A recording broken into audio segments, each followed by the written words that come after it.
Hello everyone, welcome to Jyotsna study zone. Friends, आज के practice set में हम प्रैक्टिस सेट 7 को सॉल्व करने वाले हैं और इस प्रैक्टिस सेट में हम कुछ इंपॉर्टेंट क्वेश्चंस को देखेंगे जो कि आपके लिए बहुत ही बेनिफिशियल होने वाले हैं। तो अगर अभी तक आपने चैनल को सब्सक्राइब नहीं किया हुआ है तो प्लीज़ चैनल को सब्सक्राइब कर लीजिए और बेल आइकन को प्रेस कर दीजिए, जिससे कि चैनल पर आने वाली सभी इन्फॉर्मेशन सबसे पहले आपको मिले।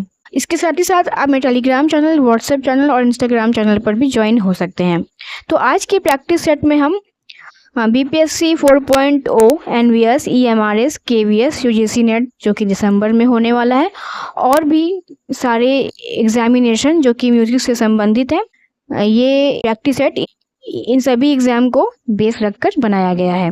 तो चलिए हम स्टार्ट करते हैं अपने आज के सेशन को। आज का हमारा प्रैक्टिस सेट 7, इसको हम सॉल्व करते हैं। तो जैसा कि आप सभी जानते हैं कि हम लोगों ने प्रैक्टिस सेट 6 में 90 तक के क्वेश्चन को सॉल्व कर लिया है। आज के प्रैक्टिस सेट में हम क्वेश्चन नंबर 91 से स्टार्ट करेंगे, जो कि आज के सेशन का हमारा पहला क्वेश्चन होगा।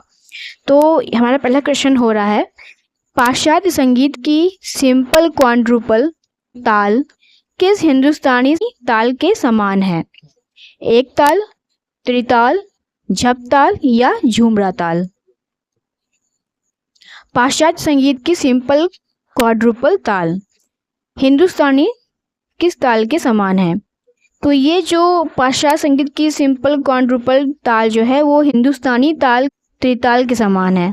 इस क्वेश्चन का राइट आंसर ऑप्शन बी हो जाएगा, त्रिताल। पाश्चात्य संगीत की सिंपल क्वाड्रुपल ताल हिंदुस्तानी त्रिताल के समान है। प्रत्येक बार में जब 4-4 स्वर होते हैं तो उसे क्वाड्रुपल कहा जाता है।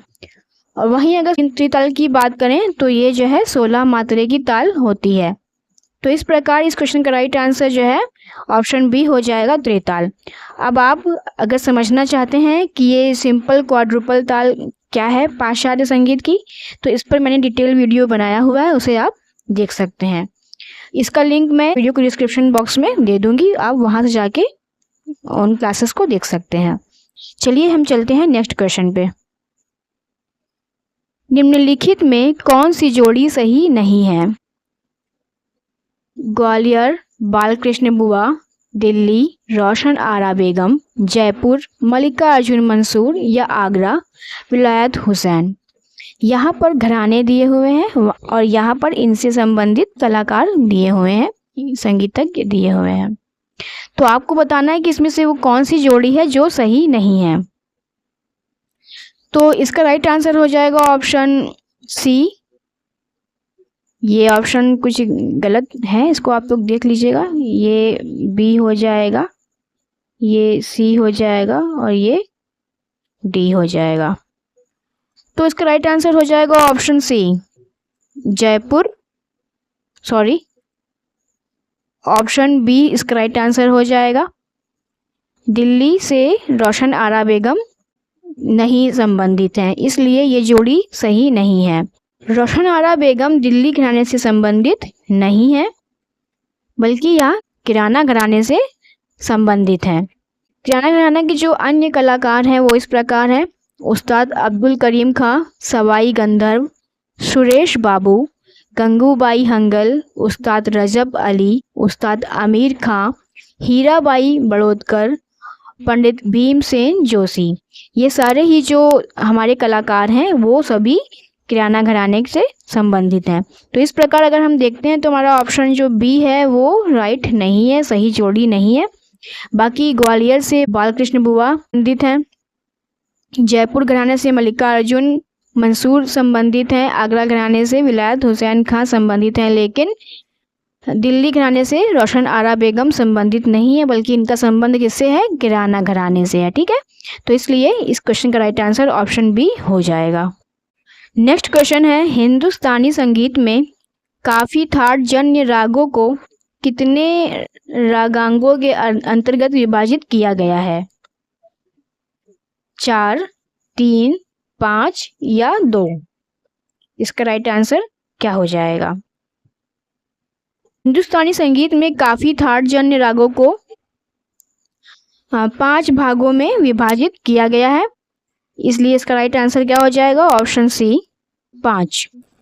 हिंदुस्तानी संगीत में काफी थाट जन्य रागों को 5 रागांगों के अंतर्गत विभाजित किया गया है। रागांग राग वर्गीकरण का जनक नारायण मोरेश्वर खरे जी को माना जाता है।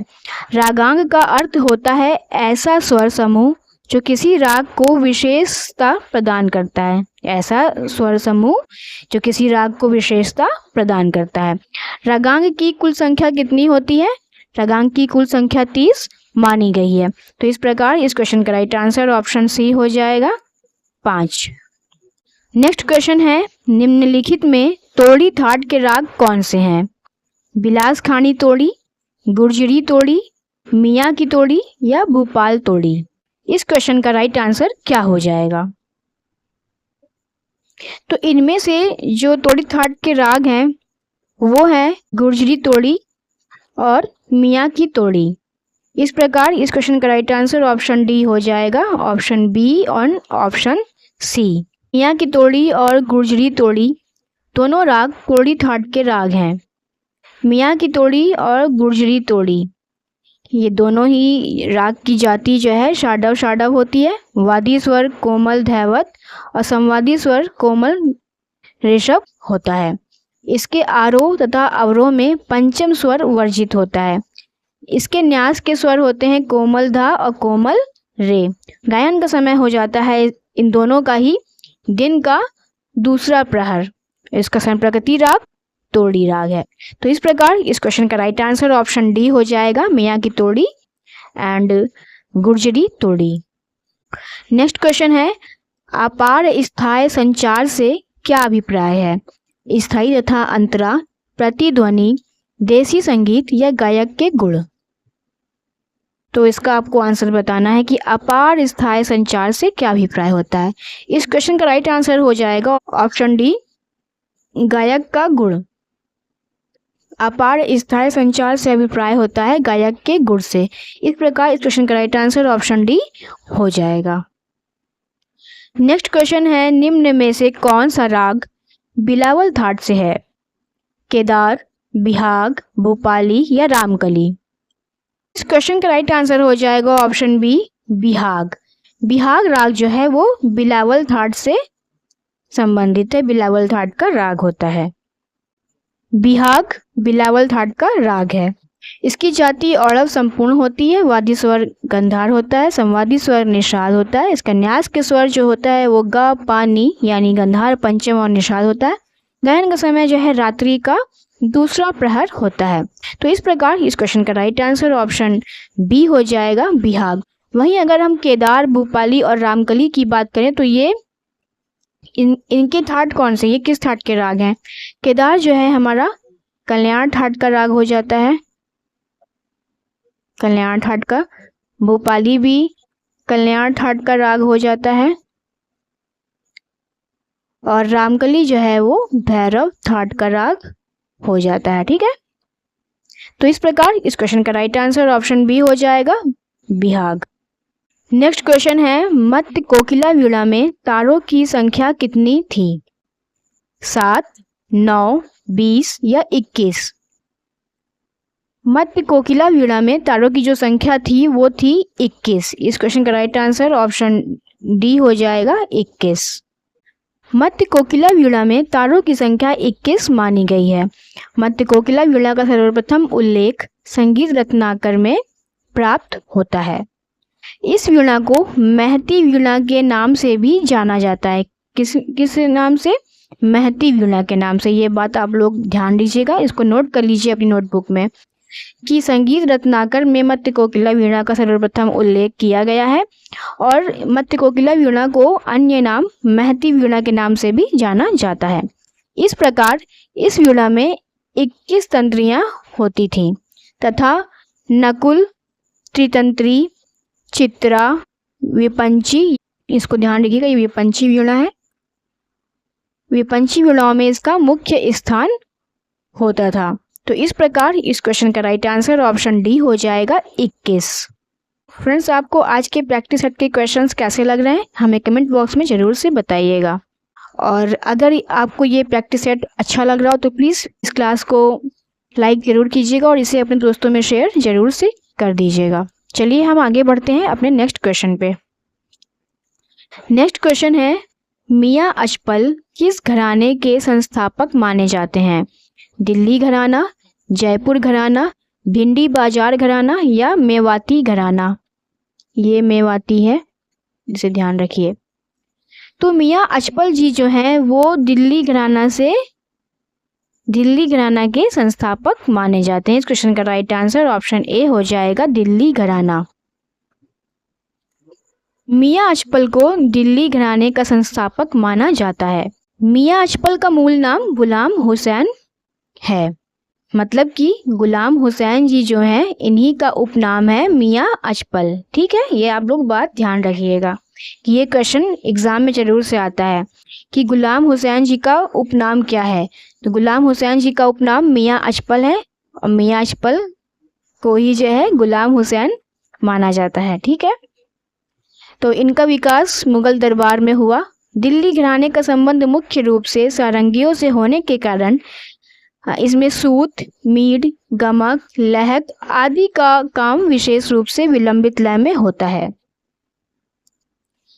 दिल्ली घराने के कलाकारों में उस्ताद चांद खां, उस्ताद उस्मान खां, संगीत खां, बुंदू खां, नसीर अहमद, जहूर अहमद, सम्मन खां, मम्मन खां आदि हैं।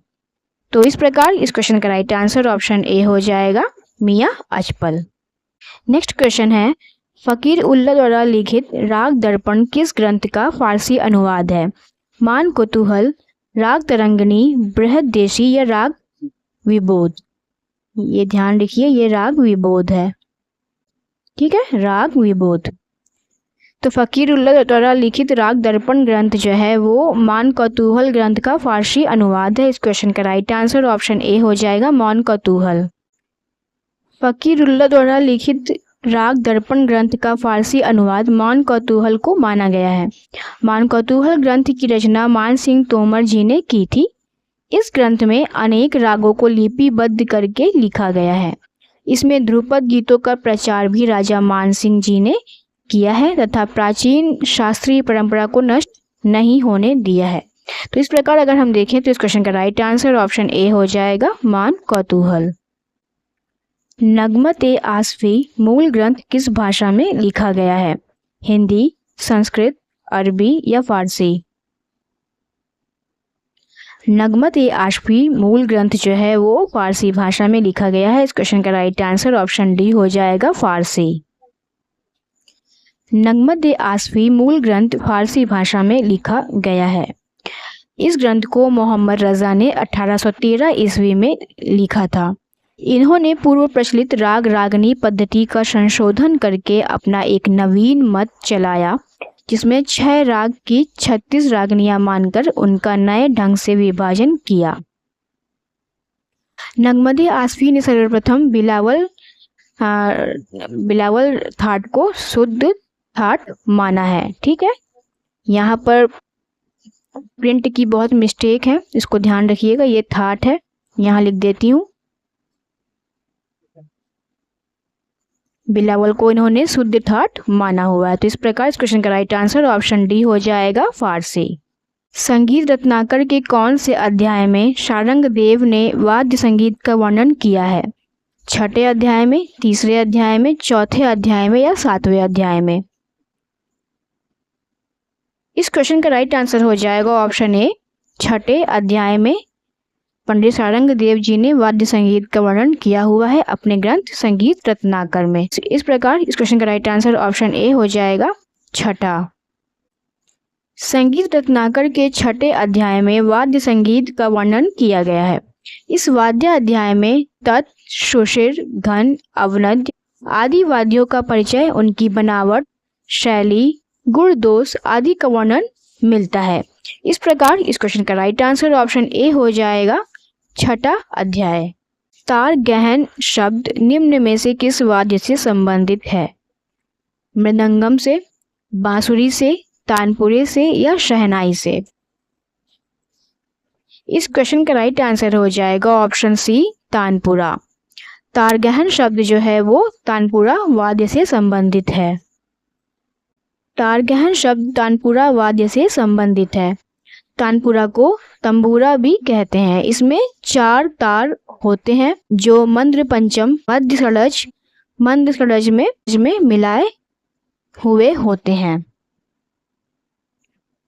तानपुरे का प्रयोग गायन में किया जाता है। इस प्रकार इस क्वेश्चन का राइट आंसर ऑप्शन सी हो जाएगा, तानपुरा। नेक्स्ट क्वेश्चन है, निम्नलिखित स्वर संगति किस राग की है। यहाँ पर ये स्वर संगति दी हुई है, इसे आपको देख के पहचानना है कि ये किस राग की है। हमीर राग की है, छायानट की है, कामोद की है या श्याम कल्याण की है। ये जो स्वर संगति दी हुई है ये हमीर राग की स्वर संगति है। हमीर राग कल्याण ठाट का राग है। इसकी जाति संपूर्ण होती है। इसका वाद्य स्वर दैवत होता है, संवादी स्वर गंधार होता है। न्यास के स्वर इसके स ग ध यानी षडज, गंधार और दैवत होते हैं। इसका गायन समय रात्रि का प्रथम प्रहर होता है और इसका संप्रकृति राग होता है कामोद केदार। तो इस प्रकार इस क्वेश्चन का राइट आंसर ऑप्शन ए हो जाएगा, हमीर। आज के प्रैक्टिस सेट का सेकंड लास्ट क्वेश्चन है, सही कूट को चुने। यहाँ अभिकथन दिया हुआ है, यहाँ कारण दिया हुआ है और यहाँ पर कूट दिया हुआ है। इसकी सहायता से हमें आंसर देना है। चलिए हम देख लेते हैं अभिकथन क्या है। जय जयवंती परमेल प्रवेशक राग के रूप में जाना जाता है। इसका कारण है जय जयवंती सभी ऋतुओं में गाया अथवा बजाया जा सकता है। यहाँ कूट दिया हुआ है।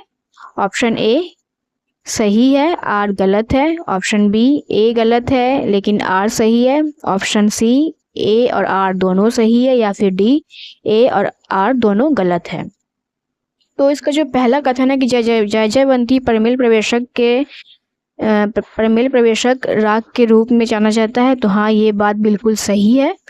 और इसका कारण है जय जयवंती सभी ऋतुओं में गाया अथवा बजाया जा सकता है, सही नहीं है। तो इस प्रकार अगर हम देखें तो इस क्वेश्चन का राइट आंसर ऑप्शन ए हो जाएगा कि इसका कथन सही है लेकिन कारण गलत है। तो ऑप्शन ए सही है लेकिन आर गलत है, राइट हो जाएगा। आज का लास्ट क्वेश्चन है, निम्न में से कौन सा प्रबंध का मंगलवाचक शब्द है। विरुद्ध, पाठ, पद या तेनक। तो इनमें से कौन सा है जो प्रबंध का मंगलवाचक शब्द है। तो इस क्वेश्चन का राइट आंसर हो जाएगा ऑप्शन डी, तेनक।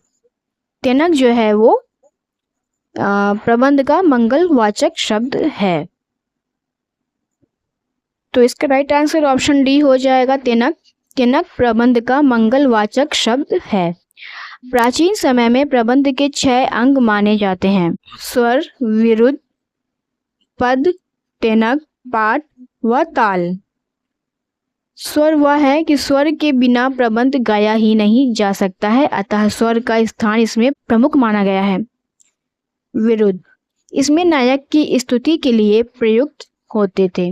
विरुद्ध जो है नायक की स्तुति के लिए प्रयुक्त होता था। इसमें भगवान की स्तुति या राजा की स्तुति के लिए प्रयुक्त शब्द प्रयोग किए जाते थे। फिर हमारा है पद। इसमें नायक के गुणों की चर्चा की जाती है, उसकी वीरता, दया, दान आदि गुणों का वर्णन इसमें होता है। फिर है तेनक। इसमें ओम, त, सत्र, हरि, ब्रह्मा आदि शुभ शब्दों का तथा वाक्यों का प्रयोग किया जाता है। पाठ में ताल वाद्यों पर बजने वाले वर्ण समूह के बारे में चर्चा की गई है। मतलब पाठ जो होता है वो ताल वाद्यों पर बजने वाले वर्ण समूह के बारे में होता है। ताल आप सभी जानते हैं कि इसमें प्रत्येक प्रबंध ताल से बद्ध रहता था, पर तालें अलग अलग या एक सी होती थी। तो इस प्रकार अगर हम देखें तो इस क्वेश्चन का राइट आंसर ऑप्शन डी हो जाएगा, तेनक। ठीक है, तो इसको आप लोग ध्यान रखिएगा। तो फ्रेंड्स ये थे आज के सेशन के 15 क्वेश्चंस। आपको कैसे लगे कमेंट बॉक्स में हमें ज़रूर से बताइएगा, और इन 15 क्वेश्चंस में कोई मिस्टेक हो गई हो तो वो भी आप मुझे ज़रूर से कमेंट बॉक्स में मेंशन कीजिएगा। और बाकी आपको ये वीडियो कैसी लगी हमें ज़रूर से बताइएगा और वीडियो को शेयर कीजिएगा। चैनल को सब्सक्राइब करके बेल आइकन को ज़रूर से प्रेस कर दीजिएगा। चलिए फ्रेंड्स, हम मिलते हैं नेक्स्ट वीडियो में। तब तक के लिए अपनी पढ़ाई को कंटिन्यू करते रहिए। Thank you.